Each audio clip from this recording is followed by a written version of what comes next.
Shakedowns caught on camera. Men accused of showing up to have sex with kids get slapped with handcuffs instead. Now more than 24 people are facing charges in this undercover sting. Our Bill Logan has been working all day to gather the details of this bust, and he joins us now live with the very latest. Bill? And right now, Linda, I can tell you that this is not just a Manatee County story, with suspects, 25 in all, coming from Sarasota, Hillsborough, Polk, Pasco, and beyond to try and come here and have sex with a juvenile. Operation Green Shepherd 3 was, in fact, the third such attempt to draw the offenders out of their web world and into the light. With detectives posing online as underage girls or boys, they returned messages from the men who wanted to hook up. Then over the past week, up to and including yesterday, they invited the guys to an undisclosed undercover house in Bradenton, where the suspects found they weren't meeting a juvenile, but the long arm of the law. And they start coming in, and, it's quite busy for really the whole week. Sheriff spokesman Dave Bristow says this time out, there weren't as many arrests, but those hauled in represented a wide cross-section of the community, with men of all backgrounds showing up. The average age this time was about 36, 37 years old. We had as young as 19, as old as the early 70s. Each of the 25 is being charged with the use of a computer to solicit a child to commit sex acts, travel to solicit a child to commit sex acts, and attempted lewd and lascivious battery. But it was clear to investigators that many of them were up for more illicit activity. A lot of them brought alcohol and drugs, and certainly that happens all the time. That's just one thing they do, and that's why we know, these guys are serious about this. And the Sheriff's Department here says they are very serious about these sort of sting operations, and they're going to continue to engage in them, along with folks from other municipalities and other operations like the Bradenton local police or the police in St. Petersburg or Tampa. They say that this is the sort of thing that helps keep these guys off the street. And while the numbers may have been down a little bit this time, they say there's a couple of reasons for that. Number one, people are getting the message. Number two, all these bad guys are finally locked up. We're reporting live tonight in Bradenton. Bill Logan, ABC Action News. Yeah, get those bad guys locked up. Boy, isn't that the case today with all of this entrapment business going on with our police departments across the country? But good old Florida seems to be leading the way as the new template for the way to treat information criminals online. We'll be talking about that and a lot more. But first of all, I wanted to kind of give you some ideas of what we're going to be doing tonight. We've got a guest on. She's in the waiting. We're going to introduce her in a little bit after her basic introduction. Tonight we're going to go into some fairly dark places in our society, dealing with crime and law enforcement generally. We'll be talking about the ever-increasing war on our Constitution and Bill of Rights. I mean, that's something we talk about every week. That's something that we all should be very worried about. I mean, the last 12 years, we've seen nothing but the shredding of our various constitutional rights. Certainly the Patriot Act annihilated the Fourth Amendment.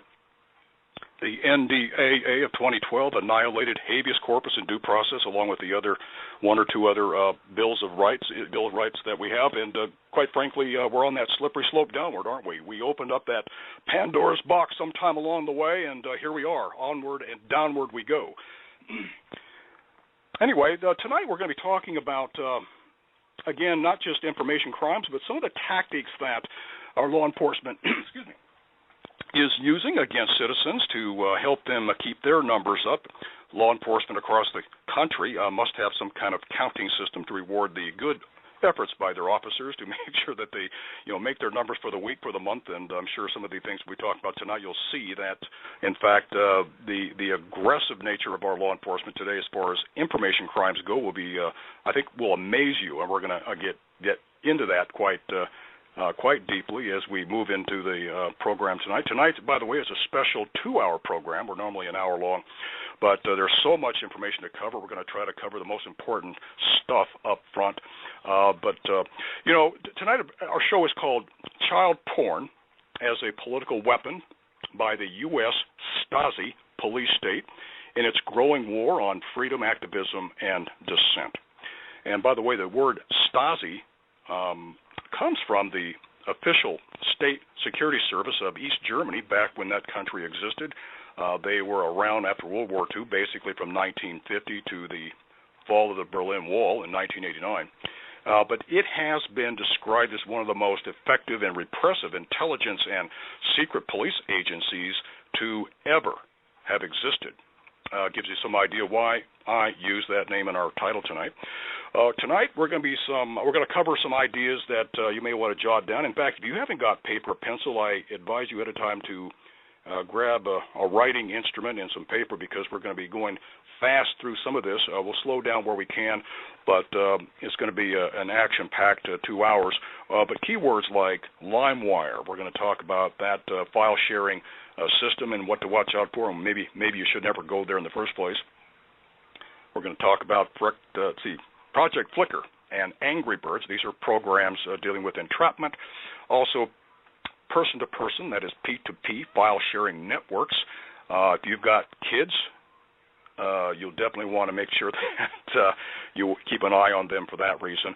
And we're going to talk about ransom issues regarding adult online pornography sites and what some rascals out there are trying to get out of you in regard to that. But, the really scary thing is that it's hard to believe that in a country like ours, at least one that we think we are, we certainly have changed, I think, from the way we perceive ourselves to be. I think most people have a mindset of the United States as a country that existed in the 1970s or 1980s. We have certainly gone through that door, that slippery slope on the other side of that door, that Pandora's box that we opened, and now down that chute we go, where today targeting of U.S. journalists, activists, and others by using aggressive spying and entrapment tactics regarding your illegal viewing and possession of certain kinds of information. Notice I didn't say video or video or pictures, but fact is this illegal information does include pictures and videos of what essentially is child pornography. But the thing I want you to think about is beyond that, there are certain websites around the world that will get you looked at and certainly examined by the NSA and other agencies in the federal government. I don't imagine any of you would dare go to some of these terrorist websites. That would get you on notice for sure.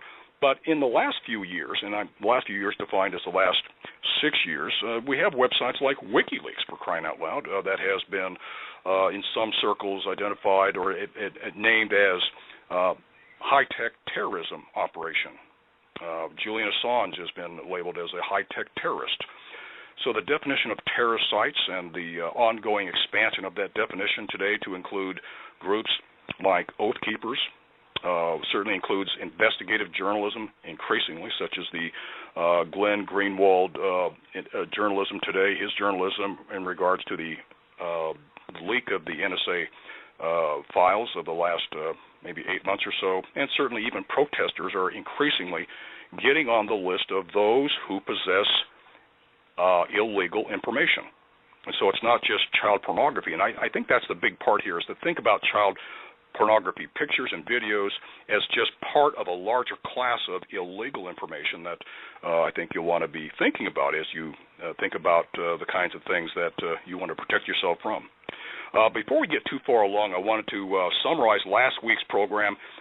We had an hour program last week. I'll try to boil this down to about 3 minutes because I think that's important in relation to what we're going to be covering tonight.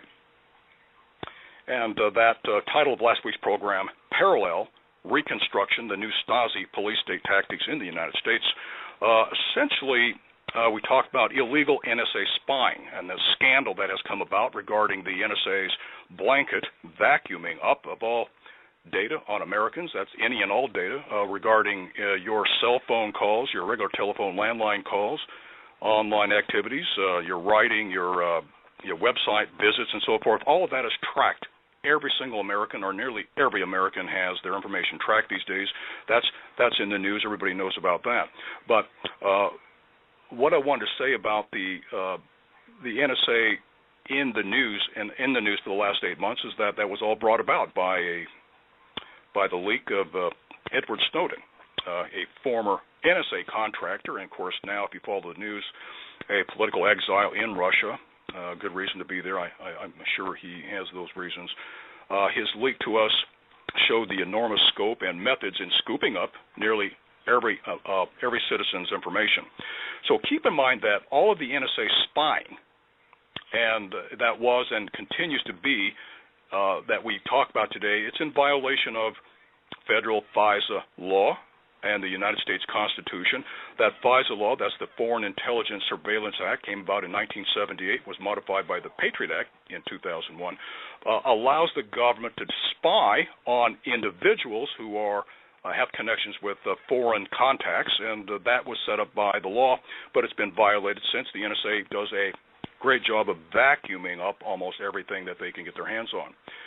But if you thought that was bad, it gets worse, and this is what we mainly talked about last week, in that given that the NSA has gathered all of this illegal information, well, some of that information involves criminal activity by United States citizens. One example given was drug activities, and when the NSA has this information, it passes it on to law enforcement. In this case, the DEA, that's the Drug Enforcement Administration. They would take that illegally gathered NSA information and go on to pursue the criminal cases against those who were suspected of illegal, in this case, drug activity. So they would follow up with the arrests and the charges and ultimately convictions, all coming about from the illegally gathered NSA data. The problem for the DEA, though, at the time and during those times when they have this illegal NSA data is, well, because they are a law enforcement agency, they're supposed to operate within the allowable rules of the law and certainly the Constitution. And because of that, they had to do a fake accounting of how they came upon the crime in the first place. So they came up with a workaround. They came up with a thing called a parallel construction, and that was simply to hide the fact that the DEA, again, a law enforcement agency that was about to violate the due process and the privacy rights of those accused of drug crimes, they had to cover it up and invent a parallel construction to how they got the investigation started in the first place to protect the NSA, but also to go on to violate the rights of those accused of crimes. In other words, it took big government felonies to convict little citizen felonies. How about that? And now you can see why I called last week's and this week's show regarding the Stasi police state. I have a quote from Sir Walter Scott, and it's a familiar one. If I say it to you, here it is. "Oh, what a tangled web we weave when first we practice to deceive." And I think that's very appropriate. Sam, go ahead and play our break music. We'll come on the other side, introduce our guest, and be on with the program.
Thank you very much. This is Tom Madison. This is Activist Central Radio. For those of you listening in on the web, you can call in and participate by dialing in at 347-324-5043. And for those of you already online, should you have a question and want to get my attention, just press 1. And that'll flag me on the switchboard. I can see you, and I'll press that button, bring you onto our program for a discussion of what we're going to get into tonight. And again, we're a special 2-hour program tonight. It's currently 6:15 here on the West Coast, and we'll be ending up at 8 p.m. Pacific. That'll be 11 p.m. East Coast time. Tonight's special guest is Kitty Wolf. We call her Miss Kitty, who I describe as a citizen activist and a kind of investigator. She's done a lot of work on this the last couple of years. When you hear her, you'll understand why I say that. But in her pursuit of exposing law enforcement over the internet tactics involving things like entrapment, spying, and placement of illegal files on computers belonging to ordinary citizens. That can later be framed in a criminal case, possibly. And she hails from Fairbanks, Alaska, and let's see here. And she also says in a joking way that my voice sounds like a Sesame Street Muppet named Guy Smiley. So I guess that's a compliment. Welcome to our program, Kitty. Hi, Guy. Tom. How you doing? Well, pretty good, thank you. Boy, I had to cram a lot into that introduction to get this far because there's so much to cover, but I did feel that we had to talk about that parallel reconstruction, the spying and all of that, and get the program started because we're going to talk about tonight, as you know very well, the deepening, what I would call constitutional crisis in our country today, and especially that of the tactics of not just the spying, the illegal spying on American citizens, but the ever more aggressive tactics of our police forces. Well, where do you want to begin in this discussion? We have so much to talk about. I've heard you before on other programs, and very impressed with that. I wanted to. Yeah. Well, go ahead. Tell me a little bit how you got started in this business. I have a nephew that lives down in Missouri, and when my nephew was 17 years old, he was looking for a song. And he went to a site called LimeWire, which is a P2P file sharing site, and he hit a link that he thought was the song, and up popped a slideshow, a video, child porn. He deleted it, thought he did something wrong, maybe misspelled, punched in the song again, and up it came again, and he deleted it. That's all he did. Andrew is now facing 20 years for each count of hitting it. They charge that as 2 counts in Franklin County, Missouri. So when this happened, we sprung into action and tried to figure out what was going on because my nephew is an autistic child, a youth, and this is not something that we understood. It was not something that we could relate to, so we started picking it apart. And the more we picked it apart, the more we uncovered one thing after another thing after another thing. Long story short, friends of ours made a video about Andrew's story. We decided to go public because to us we were outraged that he was even being charged with possession of child pornography, thrown out of high school by Sullivan School District down there and denied his civil rights on his education, all kinds of things as a result of a child clicking on a link. So, of course, we had to learn more about it. What are these things? What are these stinks? How did this happen? Where was the oversight? How come nobody knew that this was out there? How come the school didn't teach? So during the course of the last 3.5 years investigating it, and when the video came out, we started getting calls from literally thousands of parents across the United States and in every state of the union. And for different types of this happened around 2010 or 2011. Yes. And it started with, other parents calling, my kid just got arrested, too, for possession of child pornography. What's going on? We saw the video. So at that point, we knew that we had to really, really look into it, so we started documenting the cases. Every single call, every single case, whether they want to go public or not, I tried to document the type of case, what the forensic analysis we're accusing the child of, what type of site the child went to, et cetera, et cetera. And it keeps growing like an octopus. Right now, according to the Department of Justice, there are over 61 stings going on in the United States right now. Child pornography stings of one type or another. 61 at one time.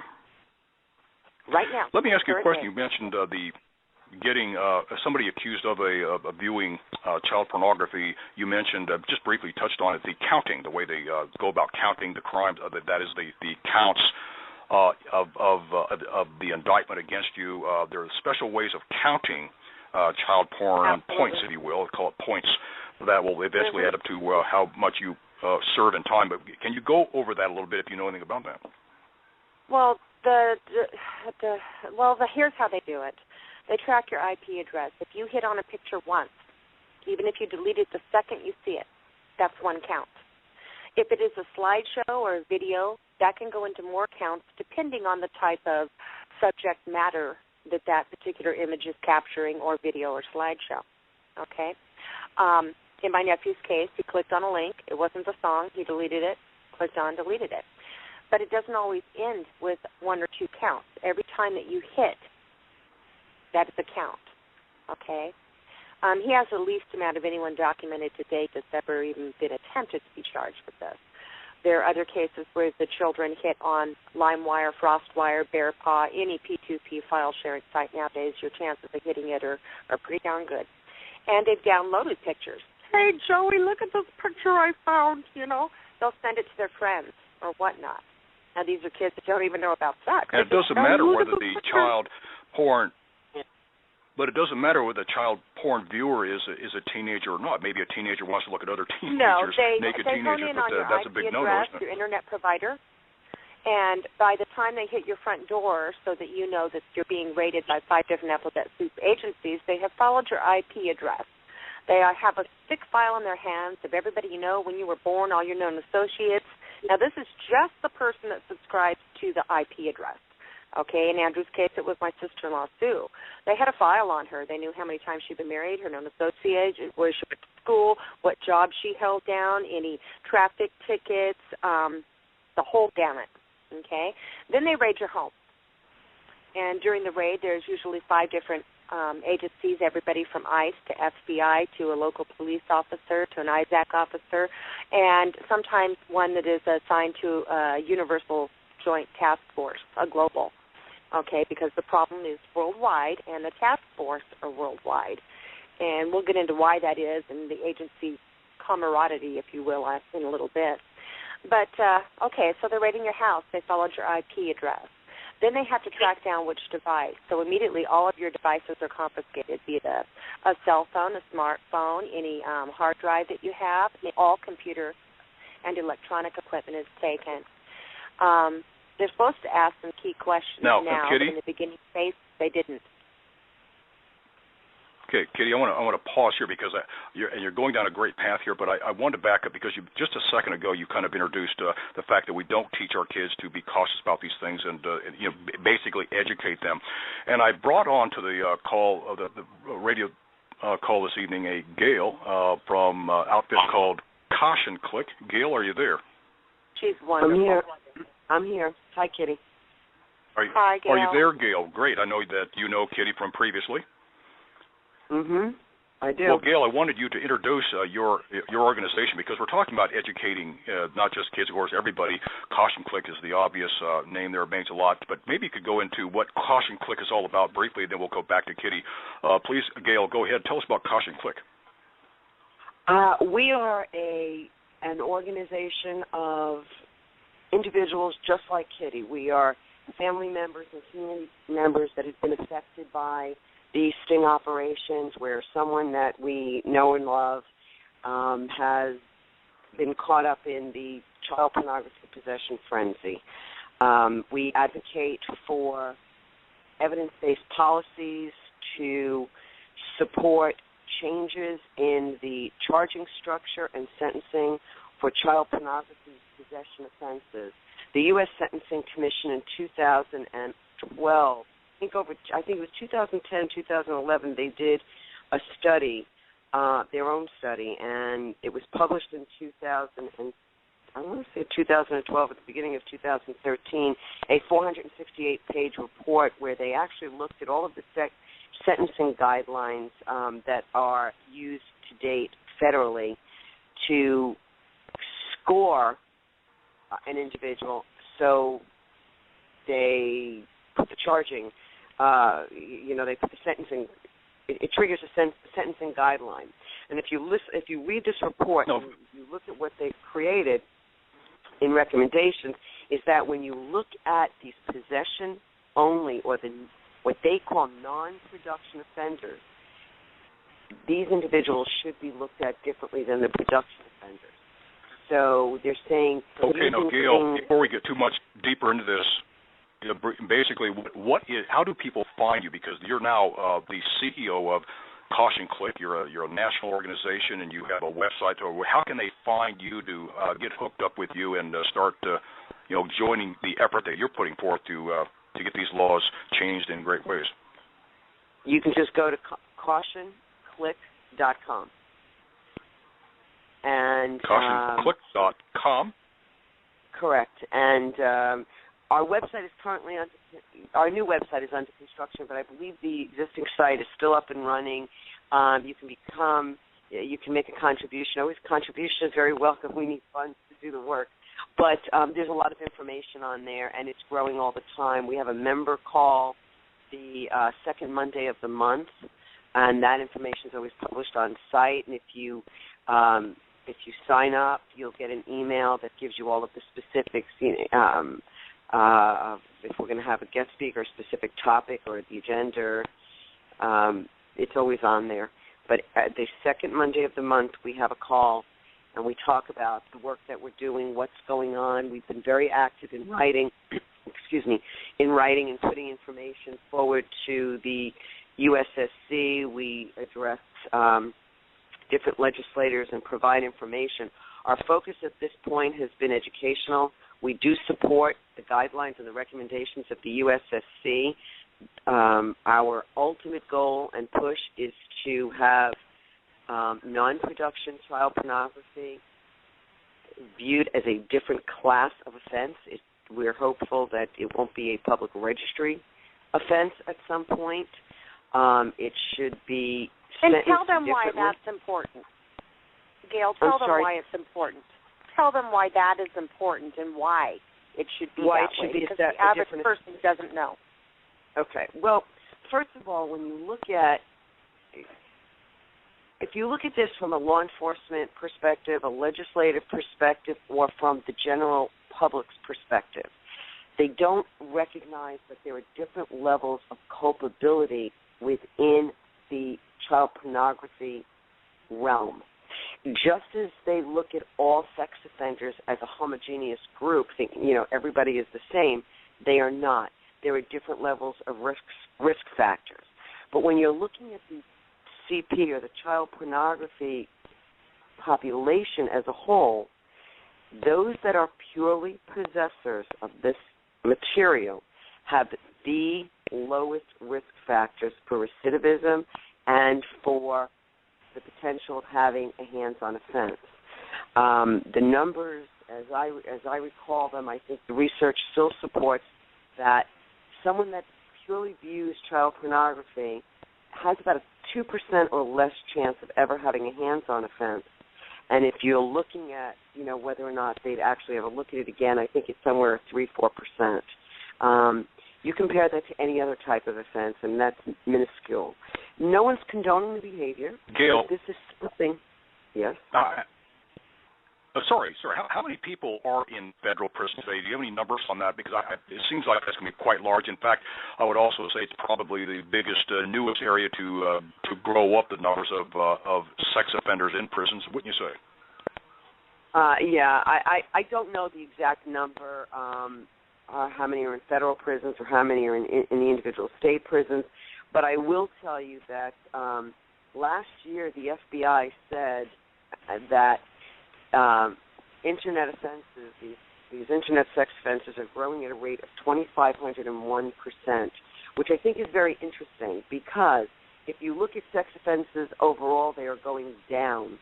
And if we believe if you buy into what they're trying to get you to believe and what their position and their statement is, that a viewer becomes a doer, if you're viewing this stuff as a gateway to a hands-on offense, well then why are hands-on offenses growing at 2,501%? So, not only that, but some of the cases that have been convicted are people that didn't even know that the stuff was on their computer by the sheer way that they do and conduct the things. I think, there's so much. We would need a month of Sundays to go over every single detail. I mean, the story that you told about how your nephew got involved in this, I could have changed the dates, the number of images, and the name, and it was very similar to what happened to my son. So, when people ask me, why I do what I do, it's, I was brought into this because of what happened to my son. I stay into this because of the injustice of it all. And my son wasn't even charged federally, our state case, and I'm involved at a federal level because I think we need to reform things at the federal level as well as the state level so that we can come up with something that makes sense, somewhere in between. The states will follow suit if things start coming down federally mandated. And if we're looking at risk factors, we are spending so many resources on a population that poses so little threat to us as society. And these are individuals that research also shows do extremely well in the community. They tend to be very compliant with whatever restrictions are placed upon them. So we've got a population that's more easily managed. Now you get into the mandated treatment of these individuals. And if you read, again, the research, it tells you these really low-risk offenders and these CP offenders, we shouldn't be treating them with other classes of sex offenders because we may be creating problems where one doesn't exist. So there's so many things here that we try to educate every opportunity that we have. Excellent. Well, Gail, now do you want to stay on the line and maybe weigh in when you want to? I know you have a tight schedule, and you mentioned earlier that you may have to leave. But if you want to stay on, I'll keep you on live microphone if you want to. What's your choice here?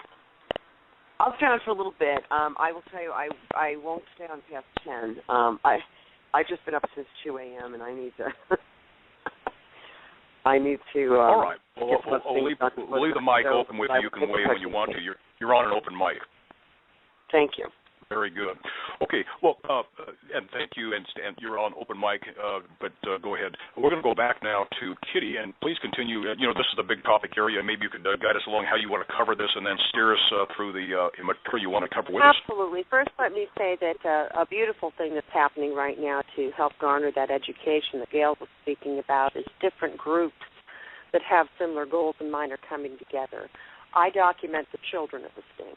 I document the ones that have developmental disabilities, learning disabilities, or sit on the spectrum. We have had every kind of child fall into this. The youngest child we have documented is age 11. Okay, so then we had to look at 11 years old, yes. What type of stings are active? Okay, well, the DOJ will let you know that there's 61, but they do not tell you what type. So you have to go through and dig through mountains of paperwork to figure it out, or put feelers out like we did for every parent that's ever had a kid in this. Call, email, write, let us know. And we figured out that not all the stings are created equal, okay? Basically what our federal government did is take a great big huge fishing net and say that they're going whale hunting. Okay, they cast that big net far and wide, and when they pulled the net in, they did get a couple of whales by the formulas they're using to go about executing the types of stings. But what they also got was a whole net full of guppies. And what I mean by guppies is, 11, 13, 14, 15, 16, 17-year-old puberty-stricken males. Okay, now why do I say that? That's the average of the children. Most of them are male. There are some females involved in it. Most of them went to games like Angry Birds. There's a sting on Angry Birds, and what that is a little window pops up and asks you if you'd like to improve your score. If you hit that link, voila, there's a picture of boobs. And that picture of boobs isn't holding up a sign saying, again, you mentioned, I'm 17 years old. I like that term you give the young men, the boys actually, the puberty-stricken. That's every guy knows what that means. Oh, come on, remember puberty, racing hormones? 11, 12, 13. When my boys were in puberty, my Victoria's Secret catalogs never made it in from the mailbox, No, I understand. Now, what is the average very much teenager what you're talking about? If we're talking 1952 and you dig in Grandpa's sock drawer and you pull out a Pete book, are you going to look? Of course you are. Well, in this day and age, that Pete book is the World Wide Web. It's the Internet. Mm-hmm. Our little Johnnies all have to have those latest devices, those smartphones. How many parents actually know exactly where their child's going? And I'll tell you what, there's no parents that are ever forewarned about the types of stings or the sites that they're targeting. The reason they do the P2P file sharing sites is because of the availability of child porn, and they want to catch those that trade in it. Those that trade in child pornography use key terminology. Let me give you an example. Honeypot. Honeypot is a terminology used by people that trade in child pornography to depict a young child. It is also a Walt Disney song about Winnie the Pooh, okay? The one thing that is consistent in a lot of the stings is that there was no oversight. I repeat, no oversight. There was no consideration given. Kitty. Yep. One question I have here is, I mean, we've talked a great deal and used the term child pornography frequently, but what is child pornography? What is it? Okay, well, you're going to be surprised to learn exactly what they consider to be child pornography. Okay, there have been people arrested for pictures, trying to get them developed at Walmart, of their kid in the bathtub and daddy giving them a kiss. I have a picture of my firstborn son on a bearskin rug. By today's standards, because it does show his genitalia, the old fat little body there, leg up on a bearskin rug, that would be pornography if I put it to the web. There have been many cases of teenage girls that take selfies. This is me, this is me. That can be pornography, even if it's a bathing suit, if it is a sexually explicit position, or could be perceived as. And if you never sat down and had a talk with little Johnny about this is pornography, and most parents don't, okay? Fact of the matter is they don't. How is little Johnny going to know that when you've got Miley Cyrus out there spreading your legs for the whole world to see? We flood them with images of porn and sex to sell everything from soda pop to pickup trucks. So if your child's seeing thousands of images of that because you had to get them that latest iPhone, just like the Joneses next door, and your child hits a link, is he going to know what child porn is? Those teenage girls aren't holding up a sign saying, "Warning, I'm a teenage girl, you've now hit child porn." And what teenage boy isn't going to look at that set of tits that comes across the screen? Most of the parents tell me when they call, I by the call way, it now a as we go through the cry. program,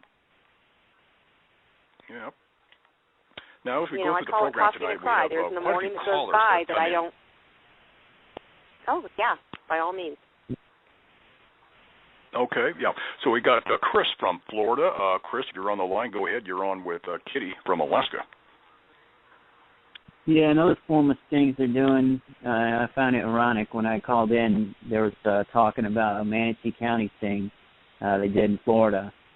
They're a little different than the child porn stings. We got law enforcement going on adult dating sites or adult hookup sites, casual sex sites, and they're putting adult advertisements out there. They talk about, obviously, the advertisements, sexually charged. So they get, they're just putting this out here in the, to the general public and, drawing in all kinds of men, That's pretty much who they're targeting because, it's easy prey. So, of course, each chat and each thing's a little different, but the law enforcement's the one that's driving the conversation. That's one thing that's common in all of these. They drive the conversation. They set the pace, tone, and dialogue, which is actually a direct violation of their grant conditions, which is why they're conducting. Do you know somebody that was caught up in that sting there in Florida? Yeah, I am. I'm serving a sentence right now. And there's that 900. Sting that happened 10 days ago? No, it was a couple of years ago, but it's the same kind of template. They're doing these types of stings in a certain type of template. The one I was in is considered, I guess, one of the more egregious ones, which was, it was an advertisement that said two sisters, 19 years old, looking to hook up, right? And and I'm not saying all these are the same, but this was the particular one I was caught in. And you get to chatting, and then she brings up, I introduce myself, and then they say, yeah, they're interested, and then she mentions that, I got a 14-year-old, or I got my little sister's visiting me for the summer. She's 14. Right. Are you okay with that? And then I say, okay, how old are you? Because I'm confused. I'm going to let. What's that? Okay. Anyway, well, back to you, Kitty. So here's a man who has been caught up in this thing. He's serving time, or had been recently serving time, regarding the entrapment methods. Cover the entrapment methods, will you? How law enforcement today, especially there in Florida, I know you've done some studies on that. How they go about the business of attracting people to eventually fall into the trap of child porn and or the other tactics that they use. The psychology that was being used in a lot of the stings, what you need to know is that they hired psychiatrists actually for these types of stings before they formulated them. The psychiatrist's job was to look at what would most likely become something that the average male user of, let's just call it Craigslist, the Florida stings, okay, where do we find them? Okay, so the psychiatrist tells them you find them on these type of sites. How do we go about implementing a underage sting like this? Well, if you look at it really closely, what you see is that all of the men went to adult, now let me stress that, adult sites. There are adult chat room sites. Adult dating sites. Adult dating sites, chat room sites, and everything else. Okay, so they're knowingly going to an adult site. There's your audience right there, guys looking to hook up. Okay, you're supposed to be an adult to even use those sites. They will engage the individual in a conversation, and during the course of the conversation will ever so slightly slip in something about age, okay, to see if you bite. Okay, you've already spent, quite a few back and forth talking to the person, what you like, what you don't like, how you doing, and then it slips out, okay? The reason that's a sting is because you're deliberately going after a market on a legitimate site and enticing them into a criminal action by the officer pretending to be, all of a sudden you were a 19-year-old girl, but now you're going to mention a 14-year-old. Do you see where that can be entrapment? Do you see where that goes? Where if you were to do the same formula on a different site, your reaction may be different. So the sites that they target and the way they go about doing it was pre-formulated before they even initiated the stings. But to take it home even a little bit further, it is the type of language used in the enticements, if you will, from the FBI agent on the other end of your chat room that you don't know is an FBI agent because she's a girl sitting in a Disney hotel, 19 years old, she's bored stiff, and what do you want to do? Okay? But anybody over the age of 18 is allowed to go there. That's one form of sting. Did the gentleman go out teaching the Florida sting underage operation sex? just recently reported on, as we covered in this program, dealt with, and I read about this later, in Tampa Bay, Florida, that the news station there covered the fact that a lot of these conversations from these adult sites where the FBI agent or someone in law enforcement would communicate with some guy looking to hook up, let's say, was communicating as if he were a 12-year-old, 13, 14-year-old girl, boy, whatever it is. I mean, is that the typical way it is? But why would somebody who's an adult who's, let's say, talking to this 14-year-old person, why would that, I don't understand why that person would continue talking to someone of that age. Sometimes, in one of the cases that I was talking to the gentleman about, the age was slipped in during a long feed on a chat. Okay, so he's not really even looking at the feed. He's going back and forth and just talking, In some cases, it's implied but not given a number, meaning they're trying to build up to implying that I'm an underage person. So at first you're in an adult chat room. It's an adult ad. You're specifically looking for that number. I'm 20, okay? But then is it role-playing at that point? A lot of people do what we call sexting. Okay, that's getting in a one-on-one conversation. You're sexting back and forth to each other, talking about sex and things. That's a form of online sex, if you will, say sex of the millennium here. So it's how they go about doing it that needs close scrutiny. It's the actual where it comes to practice. Get the person themselves. All right, let's pause for the break, please. Okay. I guess it's over with. Okay, we have, but, yeah, hey, Sam, cut the music, will you? There we go. That's I selected German music for our interludes, but I can see it doesn't fit our program now. Sorry about that, Kitty. Please go ahead. I like the German music. It's kind of cute. So, Florida sting is one type of sting, and they change their formula somewhat. It's a learning curve for them, too. They're ever evolving the different types of stings, and the Florida stings, they're now going to have to pay closer attention to their wording and how they do it. But these type of stings continue to morph. So by the time, you were talking Chris's sting to the modern sting that they're doing right now today that's active, it's morphed a little bit in their strategy, but not much. When you're looking at the P2P file sharing stings, that's morphed a lot. it's really kind of sad. It also had to deal with copyright laws.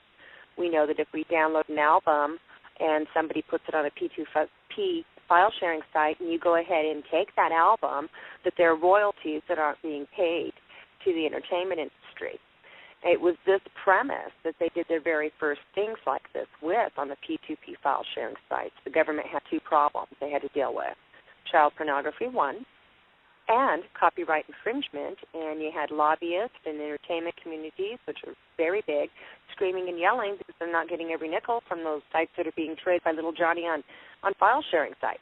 Okay, they want their royalties. How do we control this? This is a new thing called the Internet. How do we go about getting our royalties?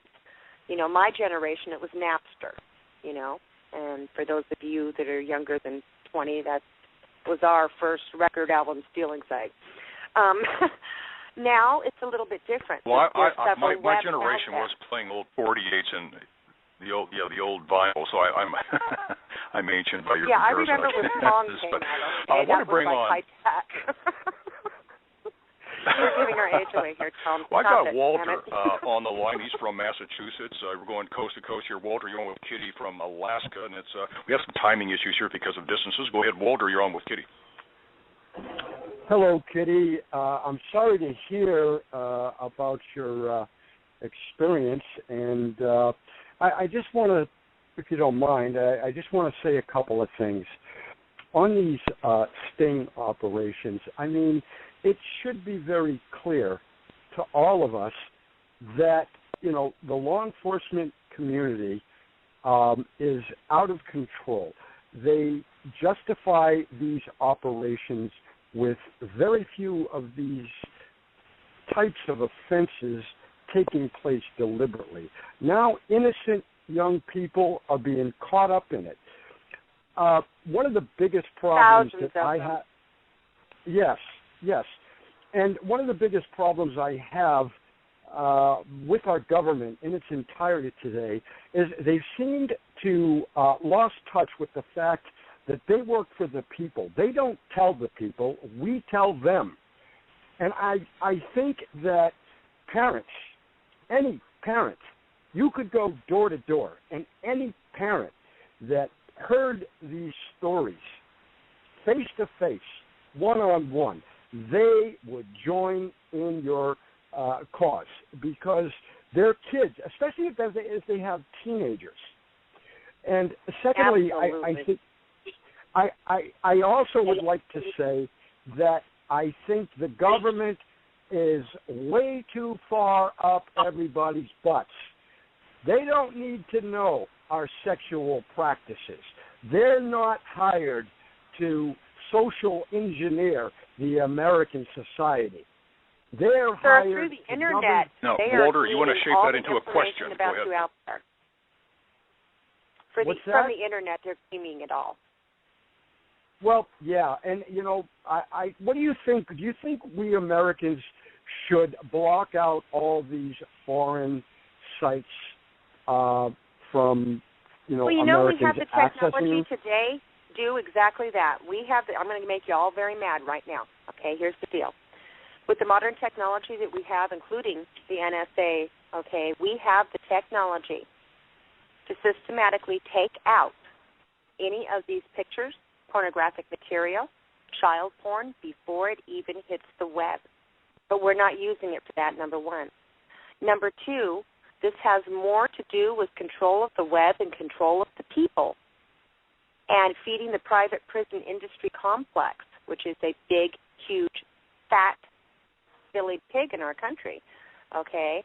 And the numbers are increasing so rapidly that up here in the state of Alaska, by 2015, we're going to run out of money and prison space and going to have to do something major at the current rate that we're going. We already ship our federal prisoners outside of to the lower 48. And this is the same everywhere. You have private prison industry complexes now suing the states that do not keep them full. Okay, so this has to do with lots of things. We have the technology right now, sir, to stop it dead in its tracks. Instead, we are spying on, you know, German chancellors and congressmen, and we're using this technology to gain even more control over people. We are systematically putting files together of everything you do. Every time you use your debit card, we know what you bought at Walmart. Every time you drive in your new car, we know exactly where you're going. When I started the show out, I started talking about the classification I put this child pornography into. I called it illegal information because pictures and video are a form of information, and yet, of course, calling it illegal information allows also the discussion about political websites and such as WikiLeaks and so forth and other sites that it seems like we're in that slippery slope situation. Can you speak to that, if you will? Yes, I'd be interested in hearing what you have to say about that. We have several different types of web. We have the current web the average person gets on and sees, and then we have what we call the underweb. The underweb would be sites that have heavy encryption or some types of criminals would use. The government likes to overplay the use of hacktivists and activists on these sites so that it becomes taboo, because America loves to believe everything that nice lady on the 6 o'clock news tells you, okay, which is also propaganda. Today, if you go to electronic frontier, they're talking all about what is going on with the FCC wanting to monitor the news media and how they go about gathering their story. Okay, what people don't realize when they're sitting back and they just see these little clips is they don't know how to put it all together and see a bigger picture here. And there's a much bigger picture, because the technology is a beautiful thing if properly applied and used. But then when you start talking about censoring the Internet publicly, you come up with a whole other issue of problem. Okay, there's a lot of people that do not want to see the Internet censored. I'm one of those that don't believe in censoring it. I believe in educating people to realize that it's not just a pretty little laptop sitting on your nice little dresser there that you use. It can be a tool, or it can be your worst nightmare come true. Where I do draw the line, and there certainly are those that have complained that is the children they're getting. Well, there certainly are those who have argued that any laws that violate the First Amendment certainly ought to be very, very closely scrutinized, because it's all part of that slippery slope idea. Patriot Act, like I said, wiped out the Fourth, and the NDAA wiped out the Fifth Amendment due process and habeas corpus. So now the war is against the First Amendment in some regards, and maybe perhaps, and I want you to speak to this, is child porn, the idea of looking at child porn, is that the first salvo in the war against the First Amendment to bring it under the control of the elites? No. Well, yes and no. When they hired all those psychiatrists to help before they did all these stings, they were asked, very specific questions. What kind of link can we put up there to go ahead and have the average person looking at adult porn, if we're to put it there, how do we get them to hit the child porn in order to entrap them? Yes, sir, they ask questions just like that. So, you've got to look at what they did it, the formula they used to do it, who saw it, how they got the okay for it, and not to sound old-fashioned, but, honey, you've got to follow the money, okay? And you've got to see the bigger picture also as to what it's about. The average person that hit these things on a P2P file-sharing site was not even looking for child porn. The average child that hit was looking for a video game or a song or record album, okay? The psychiatry comes in here, okay? The pictures that my nephew hit were that of a teenage girl, top up. It was a slideshow. He didn't get to the end of the slideshow. The first picture popped up on the slideshow. She wasn't holding a sign that says, I am child pornography. Okay, so the child, what does child pornography look like to a child? What does it look like? Would you know? After looking at a picture of Miley Cyrus and looking at that girl, Miley Cyrus was more offensive than the teenage girl. Okay, is a child going to know that? Do we need to educate that child? Is there any responsibility for doing that? There was designated funding set aside to publicly educate the people about this specific type of sting. And guess what? That money was mainly used for educating the police officers and law enforcement and alphabet soup agencies involved in this sting. Only recently had they gone and even approached, especially in Missouri, there's an organization called REGS, law enforcement organization. Their job was to go there to Sullivan, Missouri, and talk about the sting. My sister-in-law attended one of those.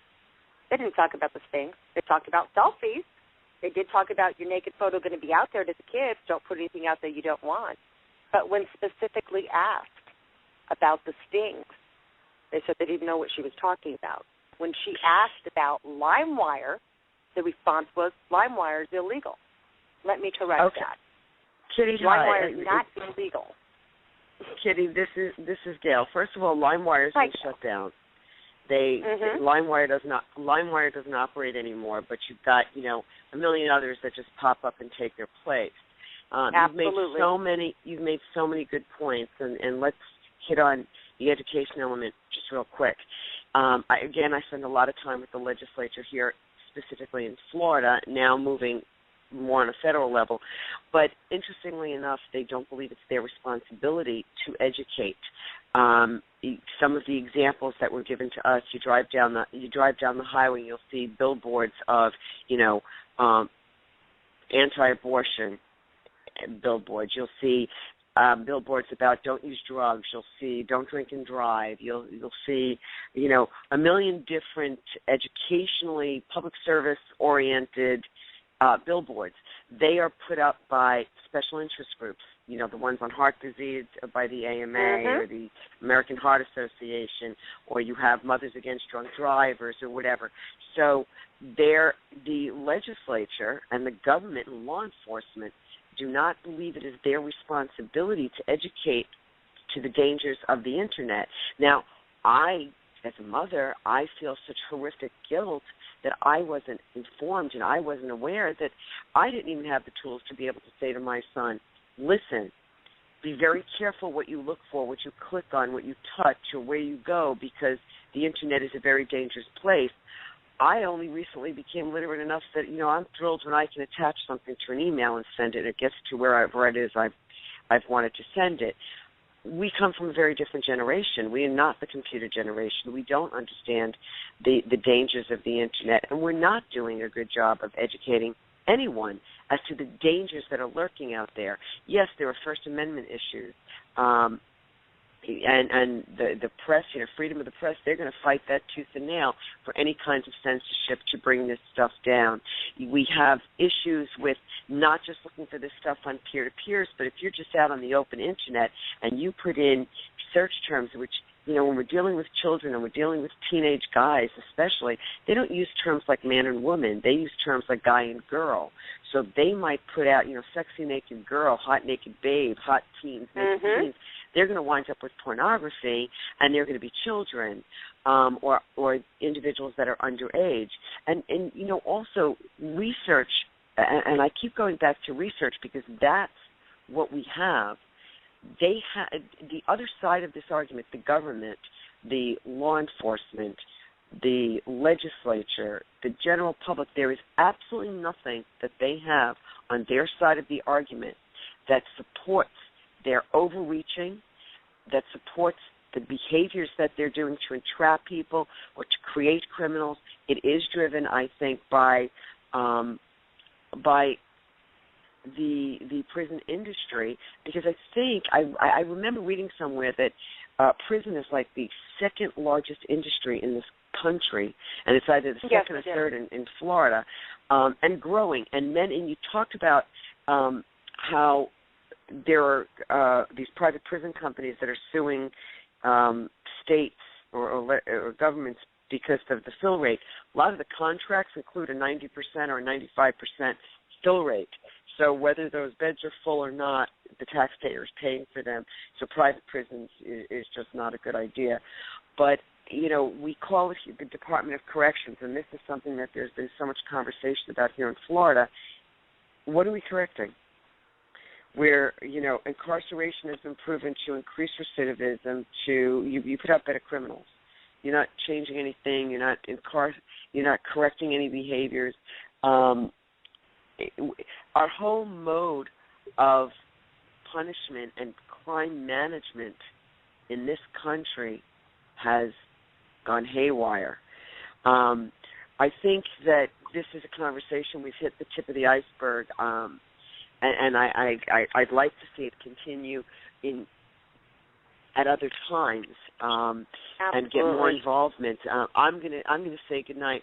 Kitty, you're doing amazing work. I look forward to working with you. Tom, as always, my hat off to you, sir. You've thank you, Gail. Appreciate it. Something challenging to talk about.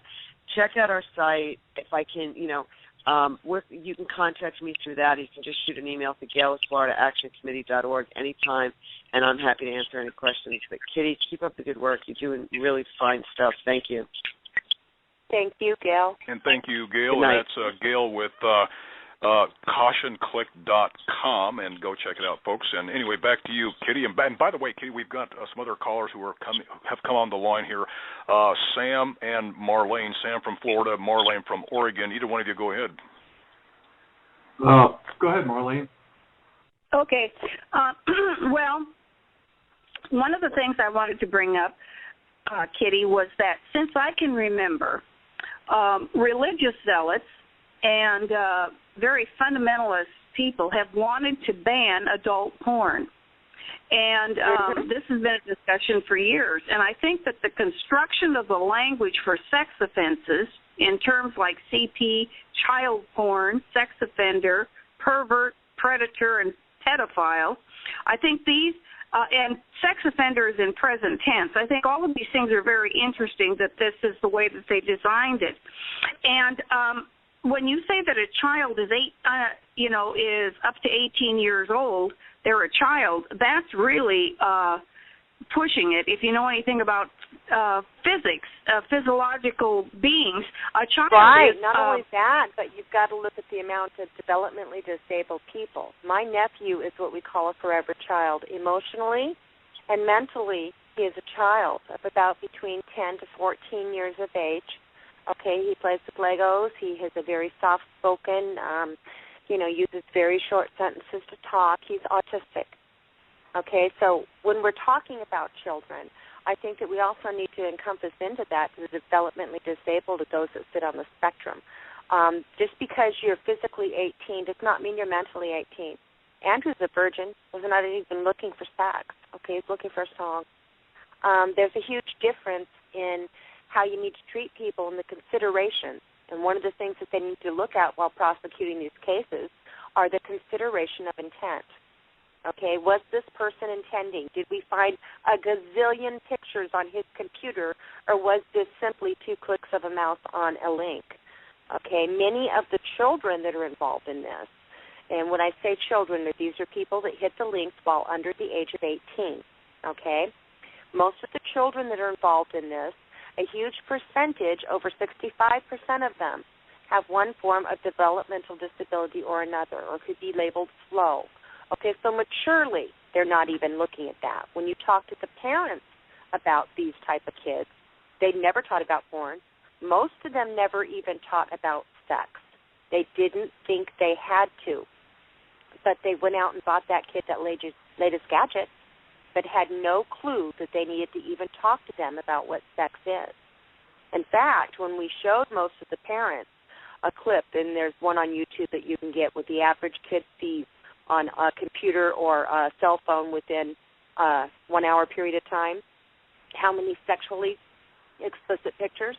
Okay, we show the parents with the kids that have been affected by that clip, and they're shocked. Oh, my God, oh, my God, oh, my God, I didn't even know that was there. Okay, most of the developmentally disabled victims of this, and I call them victims because that's exactly what they are, there was a safety net given to consideration for those that may stumble across it. The assumption was anybody that hits these links is guilty, and that's exactly the way they prosecute it, and very, very aggressively. So the average, disabled person that's looking at this doesn't even know what it is. Okay, so then you get into how fair is that? So then you ask the school, do you teach it? Well, no, we make them sign a contract about Internet safety, and we do teach them how to use the computer, and we give an anti-bullying course. Well, that's all fine and dandy. Let's take the most vulnerable segment of the population, and let's go out and get them everything under the sun. Let's make sure the parents are stuck in that Bible Belt and don't even believe about talking about sex, period, and the school doesn't teach anything about it. And let's look at that clip again about what your child sees in an hour period of time. It's not rocket science. It's like the smallest, the heaviest apple on the tree. Let's go ahead and pluck everybody up in that vacuum. And that's exactly what they did. Sam, go ahead. We have Sam on the line. Sam from Florida. Go ahead with your question, please. Well, thank you, Tom, and good evening, Miss Kitty. Really interesting to hear you talk. You've got a lot of passion, a lot of facts. It's great. Three things. First, wanted to know if there was some way to reach you, Miss Kitty. I don't know if you have a website or... I do a lot of my work on Facebook. My nephew has a support group. It's public support for Andrew Rose on Facebook. And I'm Kitty Wolf, and I believe I'm the only one in Fairbanks, Alaska. I change my picture a lot. It's the game I play with my nephew, kind of like Where's Waldo? It's like with Aunt Kitty's picture today. Usually they're historical pictures with a message. Okay, I'm really easy to find. All right, good. Two other quick things. Wanted to offer some research that's come out, some of it recent, one in the area of stings and the other in the area of teen sexting. The first thing, there is a private group that is tracking stings in Florida, and they're looking at each individual sting and each individual case, and they're looking at a number of pieces of information related to each individual case. They have looked at 881 specific people that were arrested in sting operations. Of those 881, less than 2% had a prior offense, a prior sex offense. So, I think when it comes to stings, to me, the only rationale that makes any sense is this idea that we're smoking out sex offenders. And the reality is, it doesn't seem that way. If over 98% of the people that are being arrested have no prior offense, then it's clear that there's a level of entrapment. They've got the psychological wizards working on them, and they, in essence, are rubes at worst. I couldn't agree with you more. Second piece of research thought I would mention, there is a study published by it's called JAMA Pediatrics. It used to be called the Archives of Pediatrics and Adolescent I'm familiar with where you're going with this, yes. Well, it's a great study. It was they went to a high school in Texas, and they interviewed 948 students, okay? And the topic was sexting. And of the sample size, 28% had sent a naked picture of themselves. Yep. And 31% had asked somebody else to send them a naked picture. So the study goes on to conclude that if these results were projected nationally, that you would have somewhere on the order of 6 or 7 million high school students culpable for child porn. Absolutely, and by today's standards. And then how many of those high schools actually went about teaching anybody? Is it the parents' job? Is it the government's job? Is it the school's job? Is it the church's job? Whose job is it to teach that kid?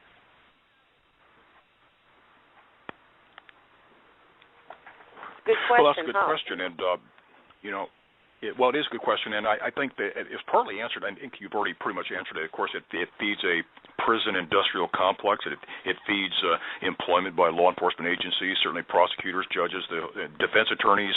All that scared money from these horrible sentences that are given to people who look at illegal information and are looking at long sentences. All that easy money comes jumping right into that defense attorney's pocket. And it goes even beyond that with children. If you look at your juvenile detention facilities, your different treatment facilities, and you look at the astronomical amount of money that is spent at these facilities, and then you compare them to the adult prison complex, it does not take rocket science to see what's going on here. If a child gets arrested, normally you're going to have to get a psych eval on that kid. Bingo, there's the money. You're going to have to get him into counseling. Bingo, there's even more money. 9 times out of 10, they're going to want to try to get him into a sexual treatment facility for juvenile offenders. There's even more money. And if you look at the price tags attached to this, we're talking money. There's a lot of money. Now, I'll still go back to the original point. There was designated funding. Let me explain what designated funding is. Designated funding is when the DOJ and the Congress and the people that represent and present these stings to them have a set amount of funding that they are supposed to spend on the education of the public, okay? To not spend designated funding for what it is designated for, well, that's a crime, okay? So there was money set aside for this. And one of the questions that I had to research, knowing the amount of money in the different years, the different stings and the breakdowns of them all that was allocated for this, I wanted to look at the areas that these different stings hit. It's done like a sweep. They'll target different areas. When Andrew got arrested in Sullivan, there were several other people that were picked up in the sweep. When it happened up here to the young children in Alaska, and thank God we had the magistrate, we do, there were several children that were picked up in that sting along with 2 adult males, but mostly they got kids. It'll happen in waves across the country with the different morphed names. You know, it started Project Flicker, which went after the government employees, and then it was Project Spade, and then they have Dandelion Petal and a bunch of other names that morph. And they refine it a little as they move along with their big, huge choo-choo trains. Okay, so one of the things that we looked at were, let's look at the target areas, and let's see if any of that educational funding was spent in those target areas. Not only did we look at that, but we wanted to look at if there was any education, period, in the target areas, and was it true that in what I call the more naive societies, that some parts of the Bible Belt that don't even teach sex education in school, where there a likelihood of more of those kids being caught up versus in a part of the town like San Francisco that does teach different forms. Okay, is there a difference there? Was any of those teachings, did any of that involve the allocated funding? Okay, so we looked real hard and heavy at that. And guess what we found? Okay, hang on to your pantyhose. No, the money wasn't spent there. Okay? And the rates did tend to be smaller in the communities that really did push and had classes and parental involvement about the Internet stinks. Yakima, Washington had a program where they had pizza after work, and they sent out flyers to all the parents coming to the stadium. We're going to talk about this. And they got pretty specific, you know, on here's what's going on, and here's the difference between, you know, a naked picture of a piece of art and child pornography. Okay, so you guys need to know that this is out there and this is a federal offense. They got very detailed, okay? That was a case of not the educational funding that was allocated. That was the schools in the town that decided to do that, okay? And it was very worthwhile, and I hope other states and other school districts follow suit. It's important that if you're going to prosecute somebody, that they know. Now, ignorance of the law is never an excuse of the law, but you have to realize the rate that we're passing all of our laws and the great, big, huge stack of new laws that hit this year and how complex all that gets. The average high school student can't even recite the Constitution of the United States. Okay, sad to say. So we have to look at how we educate, and we have to look at these laws. But then we also need to get very upset that our designated funding that's supposed to educate us about this isn't being used for that, like many government programs. And then if you want to get even madder, you've got to look at the fact that we have the technology to go after it and really catch the big fish in another way with a lot of the monitoring programs like the NSA that we have today. The NSA can be programmed to go after any picture that has not been already gotten through the Missing and Exploited Children's Network. Now, the stings use past case pictures. The Missing and Exploited Children's Network documents all known cases, and they apply those photographic images with a tag that law enforcement can trace that lets them know this case was a case from 1972, Little Molly, okay? That way they know new cases versus old documented cases. Is this a new kid? Is this a new naked picture of a little girl in a sexually explicit position? Okay, so this is part of how they use to track it are the different tagged images. All the ones that are involved in the stings are previously past cases. They say with the blessing of the victim that they use as material. Okay, but what really makes me angry is that instead of using another tool, the NSA, in a way that could benefit everybody, we're choosing to go a path that entraps more innocent people then it really gets to the crust of the problem, which is people that produce child pornography and trade it out there. Now, the people that do this aren't stupid, okay? They're really not. And they're very little evil little trolls. The real people that produce child pornography already know that the stings are going on out there because of the headlines in the newspapers. Arizona arrested 35 people today on suspected possession of child pornography. They go to the pseudo-web, the underweb, the dark web. There's so many layers to the Internet, and there's so many ways that you can be entrapped, that the people that do this are now taking it to the dark web. Our NSA device has the ability to even see these. They can break through encryptions. They can do all kinds of things. You'd be aghast if you knew what that tool can really do. Exactly. So let's take a break here why for a go moment, after just for a minute. This way?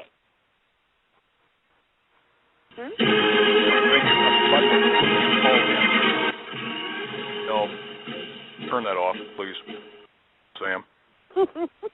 Okay, thank you. We're gonna dispense with the German music. Earlier on, I should explain. I wanted to find appropriate music to go with the Stasi police state that we have today, and I picked German military music, and that's what that's what that is. I thought we'd have a different kind of program, but Kitty, you're so knowledgeable, and you stream right through this stuff. I can see we can dispense with that.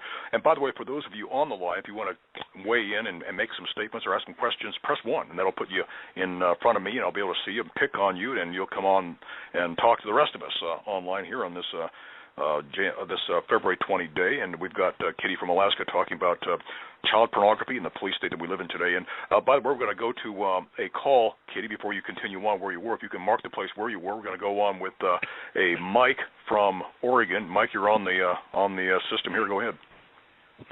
Hello. Who is this? Is this not Kitty, is it? This is Kitty. Well, this is Tom Madsen on Access Central and Kitty up in Alaska. Oh, okay. All right, Tom. All right, then this is me from Salem. You know very well who I am. Anyway, yeah, I'm on the thing over here. Now I'm looking at this thing with the 3 policemen, the parallel reconstruct. I can't get I pressed the blue button, and it plays for 3 or 4 seconds, and then it stops. So how do I listen to the program without staying on the phone for 48 more minutes? Boy, I don't know, but perhaps, Sam, maybe you could communicate with Mike on how to do that. Mike, I'm going to put you back on hold. That's true. And right. Mike, thank you, but I'm going to have Sam maybe help you with that. We're going to go back to it. Anyway, we'll continue on here, and I want to bring on a Derek from Ohio. And Derek, go ahead. You're on the line. Yeah. Hello, Kitty. Hello. I wanted to ask you a question. Maybe you can answer this.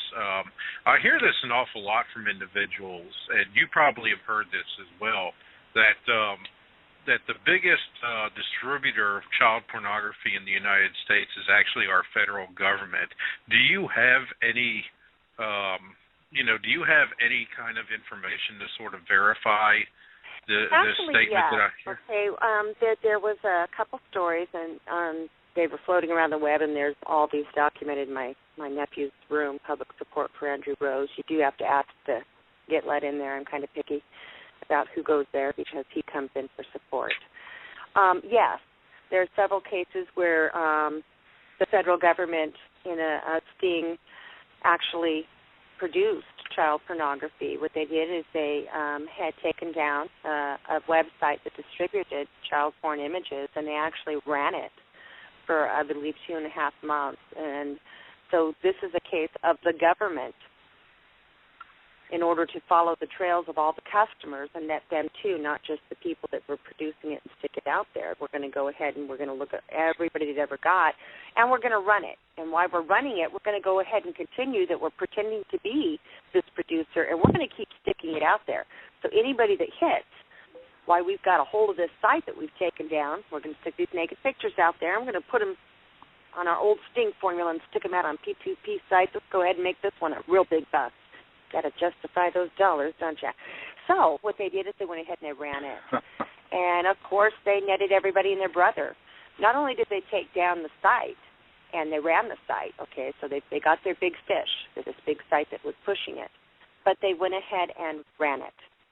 And they went ahead and exploited it like a choo-choo train on those tracks as far as we can get it.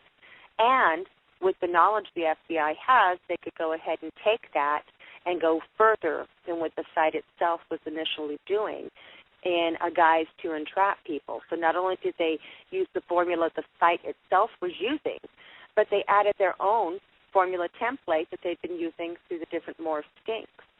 And, yeah, it was a big takedown, but then we have to look again.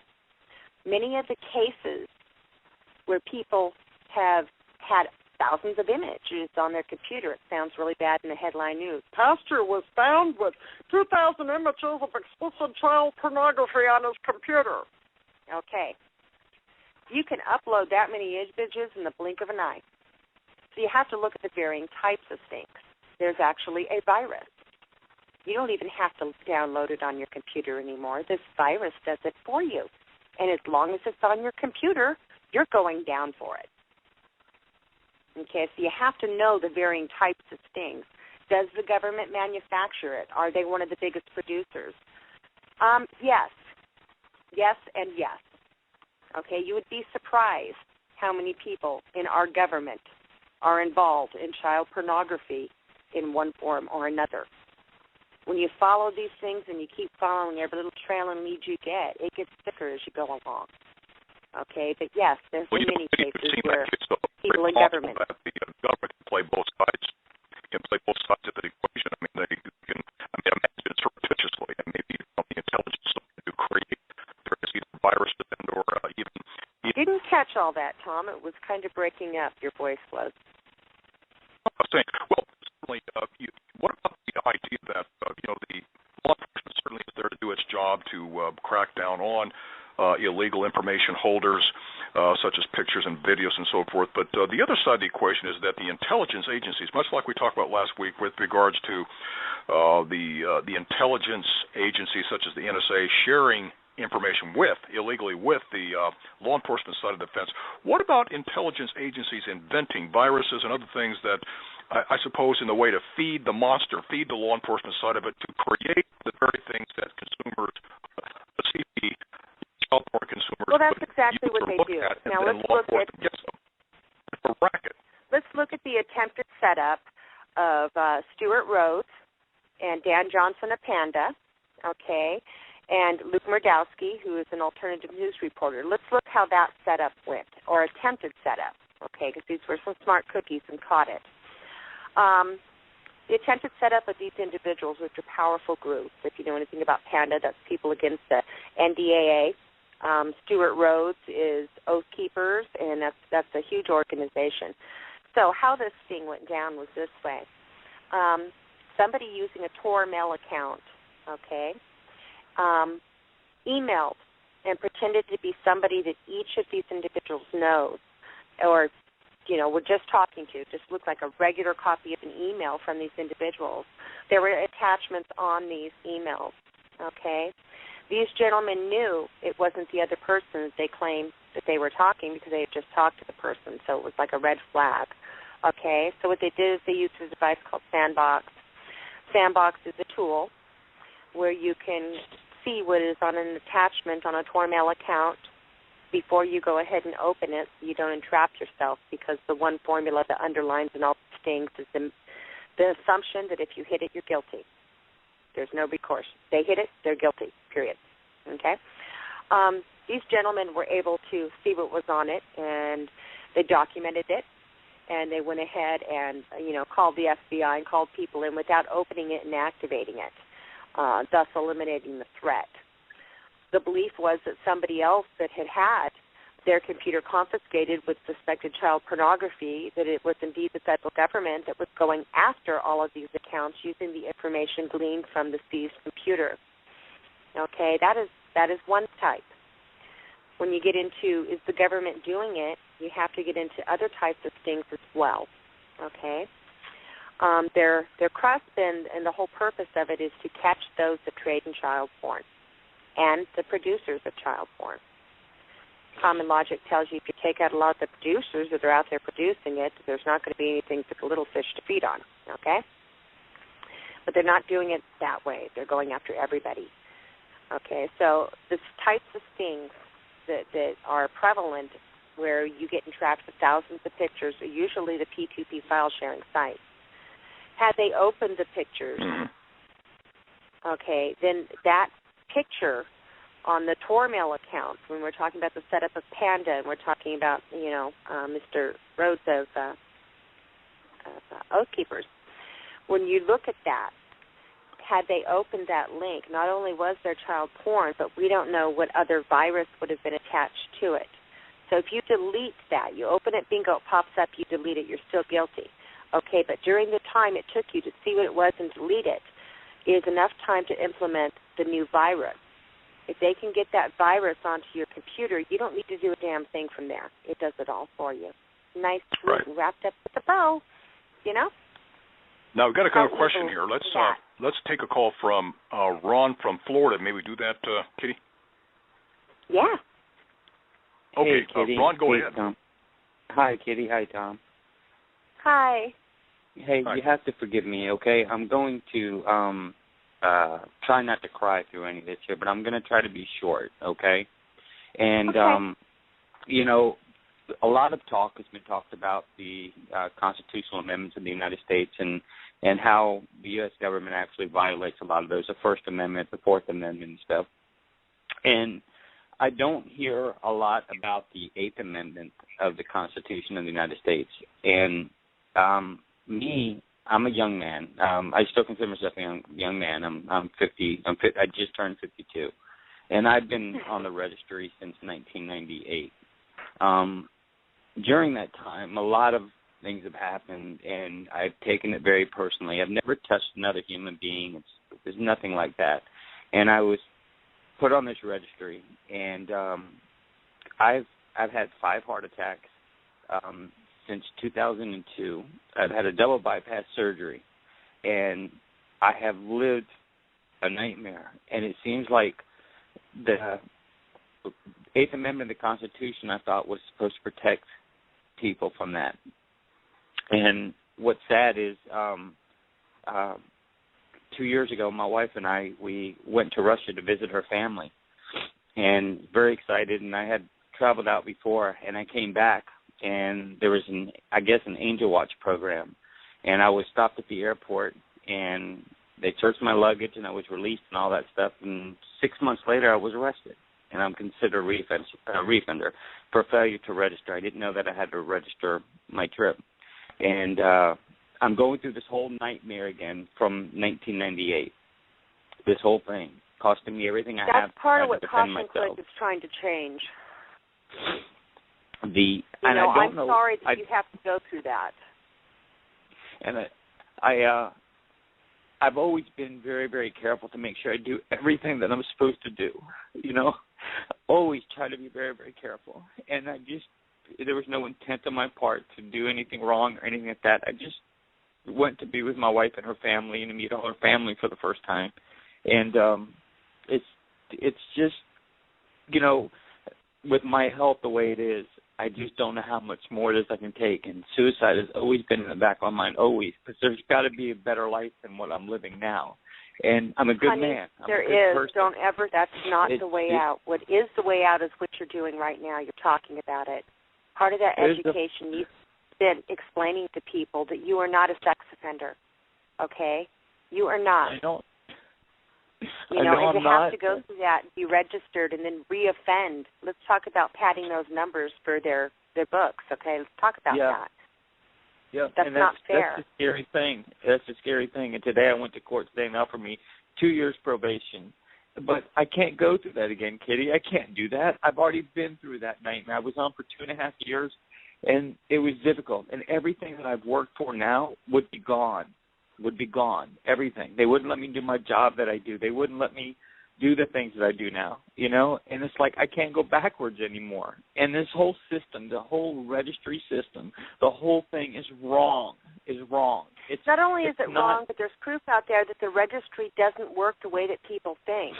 Now, what the problem is with the registry is you have other groups that are very good groups and do very good work, and we're talking about, Megan's Law and other things like this that stem from a tragedy, not unlike our Sandy Hook shooting tragedy. Okay, let's take everybody's guns and it'll never happen again. Well, a little kid gets raped or killed, and the headlines are, my God, I want to know where every sex offender is in my neighborhood. And, the sex offenders are not the ones that went and killed this child. These are people that could have accidentally downloaded child pornography like the pastor and not even know it's there. These are why the laws need to be changed. The suicide rate is high among sex offenders, and that's got to be stopped because you're not technically a sex offender.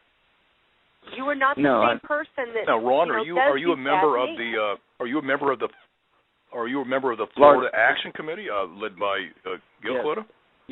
Yeah, I'm actually. Excellent. I recently became a member. Yeah, and I'm trying to find. Stay in touch with those people. They're doing a great job. Thank you. Yes, they are. And excellent. Thank you for taking the time and actually listening. Okay, because this is the first time in 15 years I've actually talked about it. So, well, I'm going to ask you to me do a forum. something. I'm going to ask you to do something for me, okay? Yes. That was very good information that you gave out. Part of what Caution Click and Govern Us and the other groups, I represent a pack of angry mamas that have had this happen to their children. One of the things that we need to do in order to educate the people is we need to go to the types of groups that will go ahead and push the legislation for this type of law to take place, like the Adam Walsh Law there in North Carolina, okay? Not everybody needs to fit under that umbrella of sex offender, okay? My nephew doesn't even know what sex is. He's a virgin. He's facing 20 years in a sex offender tag for the rest of his life with 2 clicks of a mouse. Okay, I'll be damned if because some child died 5 years ago by somebody that should have been on a sex offender list and wasn't, that now everybody out of panic is going to sweep across this country and put a whole bunch of people in a bracket they don't belong in. It is ignorant. It is unfair. It is unjust, and it accomplishes nothing. Talk about it. I thank you for talking about it. You keep talking about it. You get together with those groups, honey, and you be the face of that person on that list and let them know your story. Yes, ma'am. Thank you so much for listening. Thank you.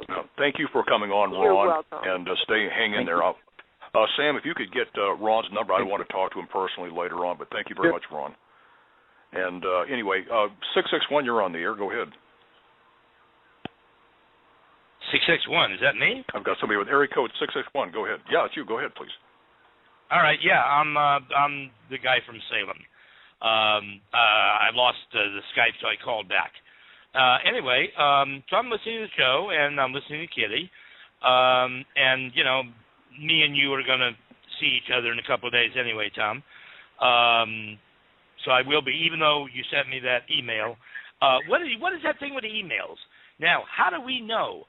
Because I'm in school and stuff. I don't know every single solitary person's name that is sending me. The government, they can actually get into my computer. They don't have to come into my house, sneak in like you see in the movies, sneak in and put something on there. In fact, they can get on your computer whether it's turned on or off. Yes, sir. How do they do that? Probably too long. Well, never mind. I know the they can do it. technology is there. I can tell you exactly how they do it on some of the computers. How do I know? Follow it. Yeah, but I can't. But how do I know whose email I open up and whose I don't? I don't know every single solitary person that emails me. Right. And there are some tools. They're commonly referred to by the government as hacking tools or other forms, but they're invented by people that are activists and things that need to know what's going on. One of which is called Sandbox. Okay, and you'll find it under. I think I'll post the link to Tom after the show. But there is a device. Yeah, I think I looked it up. I think it's sandbox.com or some outfit. But do a Google on it, search engine on it. Sandbox. It's a way to safely look at email. That way you get a pre-peek at it without necessarily having to open it up on your computer. Isn't that right? And that's just one. But you have to understand the government doesn't like these things either. If you use these things that are considered hacktivists or activist tools, we label things. Our government labels terrorists and everything else, this is getting into what they consider to be the dark web. Right now there's a war going on, people, and it's a war for the Internet, okay? It really is. And you have to look at the varying levels of the Internet. It's layered like a layer of a sandwich, okay? There are many different layers to it. Most people just hit the first layer. You want to go to eBay, you want to get on there to do some email, maybe you want to get on YouTube, a couple of social sites. That's the regular web. They're also attacked on a regular basis. But then the people that try to get the word out about different events and different groups, they're targeted. They're terrorists in the eyes of our government today. And they have different forms. They're able to decoding and other things to make different layers to that web, different sandwiches. The web is the fastest evolving thing on the face of the planet, folks. Okay, there are many layers. But if you are somebody that is involved heavily, or do you feel that you will become a target, there are very good sites out there that you can go to. I'll post some of those after the show with Tom. Okay, they're good sites that you can go to that give you information. There are devices that parents can put on their computer. I mean, go out and get that iPhone, people, but there are devices that you can put on there, too, to protect little Johnny. If you want to play totally ignorant and say, we didn't know, great, all of us didn't know. The money wasn't allocated and spent right. Okay, so what can we do? We can protect ourselves with canine protection for kids. Okay, granted, they're not going to be able to look at all the YouTube videos and stuff, but, it's better safe than sorry. I feel for the people out there. I really feel for what's going on in America, and I feel for the types of attacks that we have. And I really hope that people do pay attention, do use their Google, do some research, look into things. I thank you for calling and asking. I'll be right here. I hear whispering. That wasn't me. That I actually called on somebody that may not have known that I'd called on them. So the problem with the Blog Talk is that when they press 1, I see them, but they don't press it again to take themselves off the list. Those of you. Anyway, but no, you've been very informative tonight. But, getting back to this idea of revenge email, and of course it gets into the sandbox topic, how to protect yourself. But, if somebody wanted to get you, they knew how to get you. But you mentioned last week we had a conversation. You yourself, you have gone to the ultimate limit in protecting yourself. Could you cover that, please, how you have built a wall around you that does the best it can to protect yourself? Go ahead with that. I've got friends in low places. I am a self-taught on the Internet person, but I have a lot of friends that are activists that do different types of work. And I run a very stripped-down system. I don't go to a lot of places. I'm very open about where I do go to, and I don't open anything I don't know. I even quit using my email altogether because since we started this research 3.5 years ago, I have become a target. Big fun. Let's get this woman to shut up. How we can get her shut up? Let's take her out. So there are different things that you can't. Well, you're sharing all those trade secrets. Well, I'm networking with other parents. I'm networking with other people with the sting. I'm networking with other groups to try to change it. When you see something that you don't understand and you don't think is fair, and you realize most people don't even have a concept that's out there, you've got two choices. You can choose to become involved and try to change it because you saw something wrong that needs done, or you can sit back on your ass and wait till it happens to your nephew, or somebody's crazy aunt. Well, I do understand that. I'm starting to now We've got about 20 minutes left in the call here. I'm going to open up a few of the lines here for anybody that wants to speak up to. Go ahead and talk to Kitty. I've got Derek from Ohio on the line, and speak up if you want to, but you don't have to, of course. And we're going to also allow Chris from Florida to weigh in as well, and Walter from Massachusetts. The three of you are in. Go ahead. Anybody? Hello, this is Walter again. Hi. Go ahead, Walter. Hi. As I'm listening here, there's another thing that people need to know about who do use desktop computers, and a lot of the ways that these files are snuck in to people's computers they are uploaded as invisible files, so you will never see them. And the way to determine that is with the Macintosh, there's always a dot before, a period before the file name. And I'm pretty sure it's a similar thing on Windows machines as well. Linux, I know, is a dot because it's a Unix derivative, as is OS X. And you can find out how to show invisible files. Just Google that.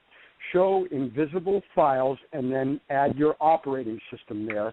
And, you know, it can be quite time-consuming, and you have to be careful because there are some legitimate invisible files that are placed there by the operating system that the operating system uses.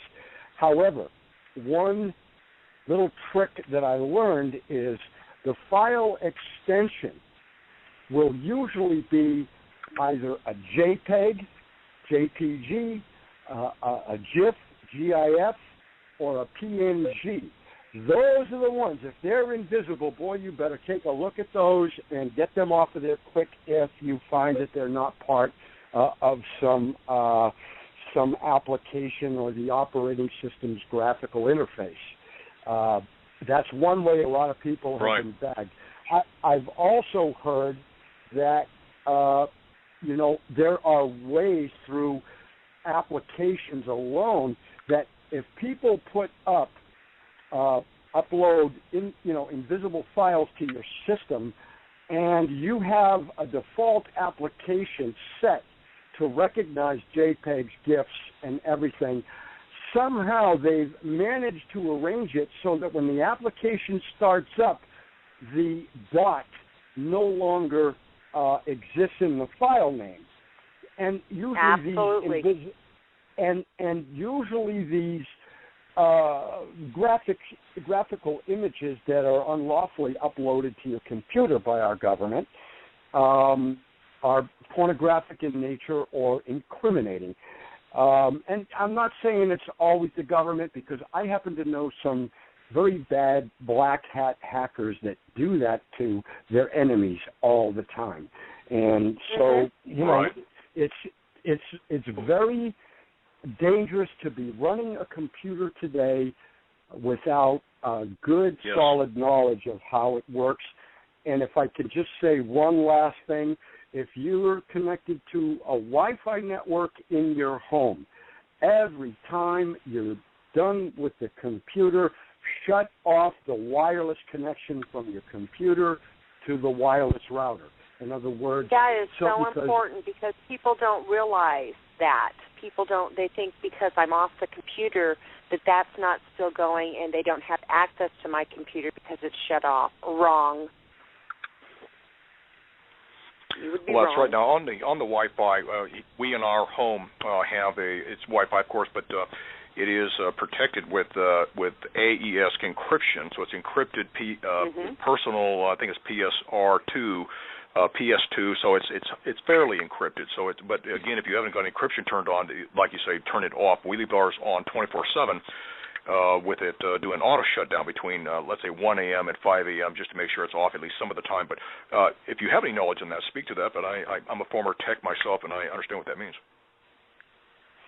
Well, most people don't realize about their Wi-Fi. In America, we're blind. Everything's safe. The government would never do that to us. Nobody would do that to us, and everybody makes our toys just fine, right? Wrong. Okay, with the Wi-Fi, that is the most common way of the people that have been falsely accused, have been imprisoned for child pornography, is it came through the Wi-Fi. The crux of the stings are they track your IP address, which is your internet provider. Okay, it's after they have gained a warrant for that address and all the information, they go ahead and start going after what system, what device was used to download those. Most people don't realize that a lot of people hack into your Wi-Fi. You may think that you have it safety coded. You may think that you have it encrypted. Okay, and you'd be really surprised that 14-year-old hacker knows exactly how to break through all of that. Okay, and they do. It happens all the time. But the Wi-Fi, you know, now they have to specifically track it to your computer. In the beginning days of the sting, they didn't. There are a lot of guys sitting in jail where their neighbor used the Wi-Fi. Why? Okay? Because they know the illegalities of what they do. The common thing that they do, all the prosecutors and people in the sting, is they scare and intimidate you into taking the plea bargain. And boy, do they use tactics that are, you know, bad. But that's they have to have the numbers in order to justify the funding. So the most common way that people are convicted is a plea deal, whether you're innocent or not.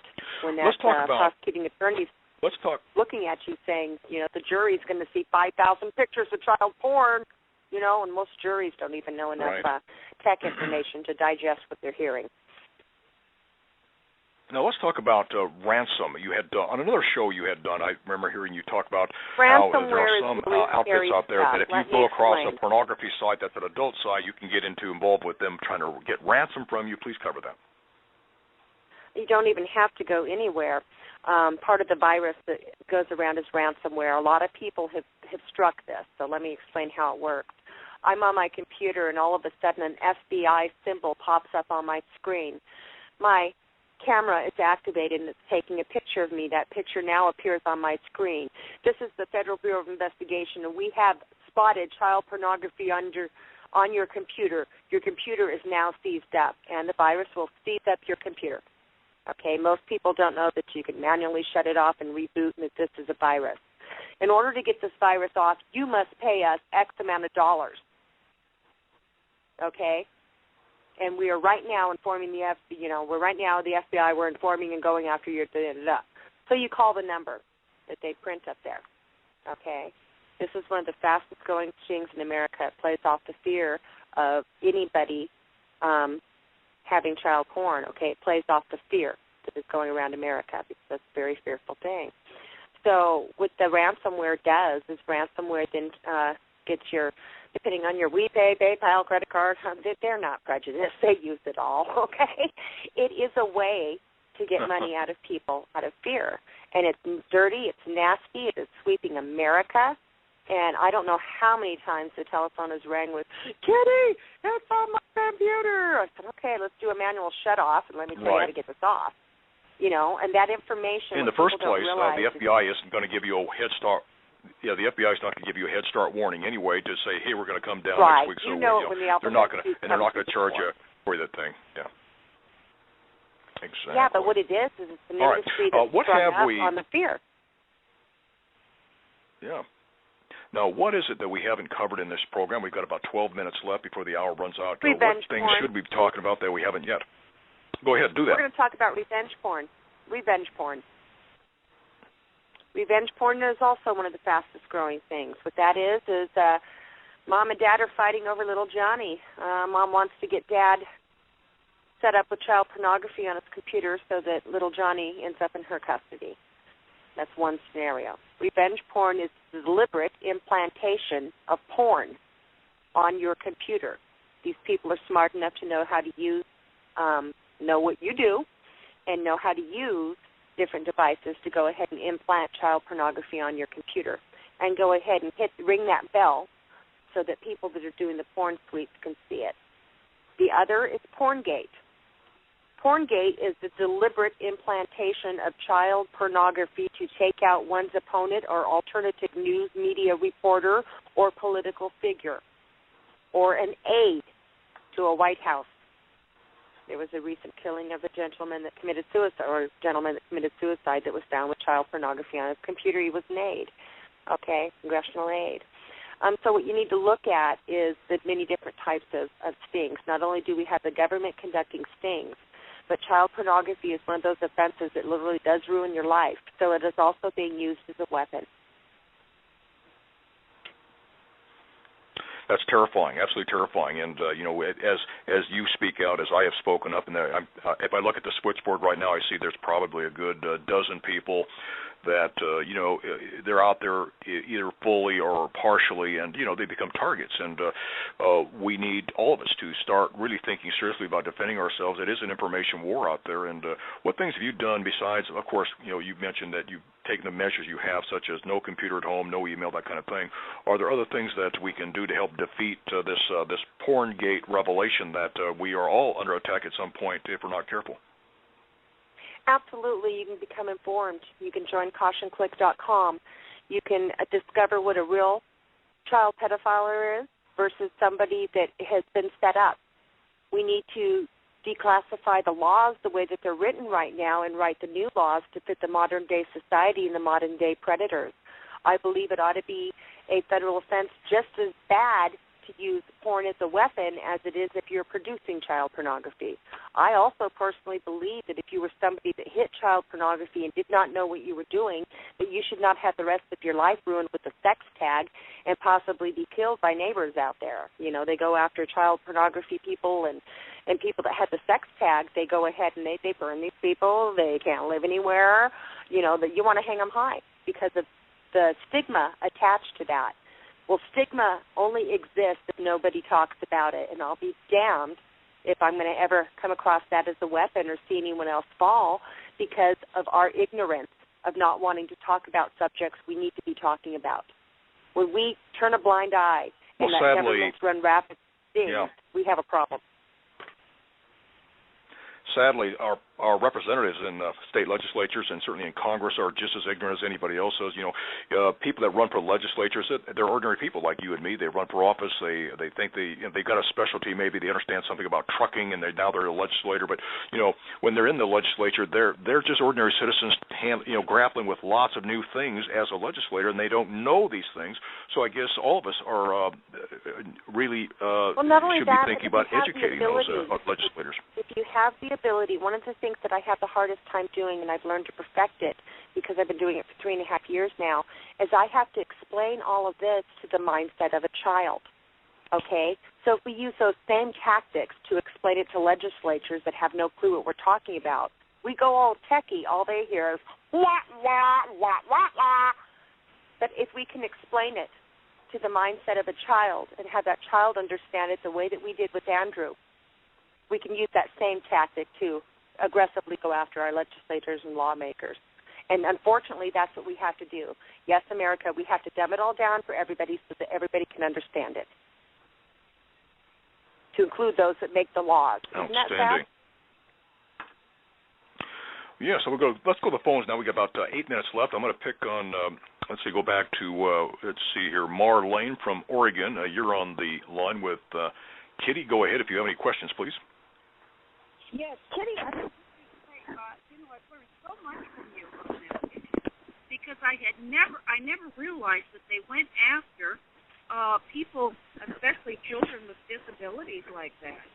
That is... Yes. 65% of the children caught up in this sting are developmentally disabled in one form or another or sit on the spectrum, which is the spectrum disorder for autism. What can ordinary people do to help make a difference with this kind of a thing? People that want to be number one, be vocal. Okay, the hardest community to crack into is that of the autism community. We've got, autism awareness, autism society. I don't know how many times I've tried to breach that subject in different groups with the different societies. Now they're listening, okay, but they don't want to go there. Okay, so we have to educate. This is the most vulnerable segment of the society. But you'll go out and you'll get little Johnny that device because it's a beautiful device to teach autism how to speak, to give it a voice and to help educate the child. But the dangers that come in over that, most parents don't even talk to their children about it. The most common thing I hear was, oh, my God, Kitty, I didn't even know I had to talk to him about that. He doesn't even know what sex is. Okay. Yeah. Oh, my goodness. You have to teach them. There's a wonderful story, that made me cry. It's a 13-year-old girl, and she sits on the spectrum. Okay, Mom and Dad never taught her about sex. Well, she's pregnant. Okay, it was a friend of Dad's that was sleeping on the couch. They had a heck of a time, law enforcement, to get her to admit it because she didn't know what that meant. Okay, we don't think we have to teach our vulnerable ones. We don't want to live in a world where we do, but we're already there. So it is sheer ignorance not to give that child the right tools when you're going to go out and buy that child a laptop, when you're going to go out and buy that child that type of device. If you yourself are one of those parents that don't know about it, you better know about it because you're handing them a weapon. Okay, this is a conduit for somebody on the other side to go ahead and either target your child, if you're into child pedophilia, okay, and they're the most vulnerable segment of the population. This is also a conduit in which to set your child up. There's a video that's put out by a wonderful group of doctors and people from the autism awareness community, and it's about what to do when your child with autism is arrested on child pornography. There's actually a paper. It's called Considerations of Prosecution of Child Pornography for People with Autism, okay? And it's written by some of the heads within the autism community because this is a segment that's targeted. So canine protection, if you're going to have a child with developmental disabilities and you're going to give them a device like a laptop, canine protection is one of them. There are many, many more out there. It's a huge growing industry for those parents that want to know about it. But it is an utmost thing to have.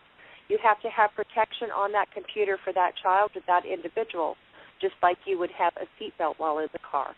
If you don't, you're stupid. And we're deliberately very briefly, we have because that federal funding that was supposed to go to teach us didn't go there. Exactly. We have about 2 minutes left. Derek, you're on the line with Kitty for the last 2 minutes. Quick question, please. So, and to keep that in mind, it'll drop us instantly at the top of the hour. So go ahead, Derek. Yeah, well, I don't really have a question so much as, I would like to know, I would like for you to be able to, to tell, individuals, a little bit more, about the various stings. I know you don't have time tonight, but, I know I've talked to you about possibly writing, collaborating on something for, for my website. I was wondering if you had any of this information online that people can look at in the meantime. I do. It's in my nephew's private room, but cautionclick.com. I'm networking with Gail and with, Jackie Cook and Rita and a few other people from there. Also, governus.com is a website that is been started out of Florida it has multiple chats for the different types of stings. I literally have been kept so busy I haven't been able to upgrade a lot of the files and stuff in there, but these are sources you can go to. And we're going to be adding a lot of my files that I have into these rooms when I get time. So I've been working on that. I suspect there's a book around the corner, sounds like. I don't want to be the one. I never wanted to be this. I never, ever wanted to be this type of an activist. I'm a very reluctant one, but I have a nephew that I love very, very, very much. And it led us on this path. All right. He faces trial May 5th.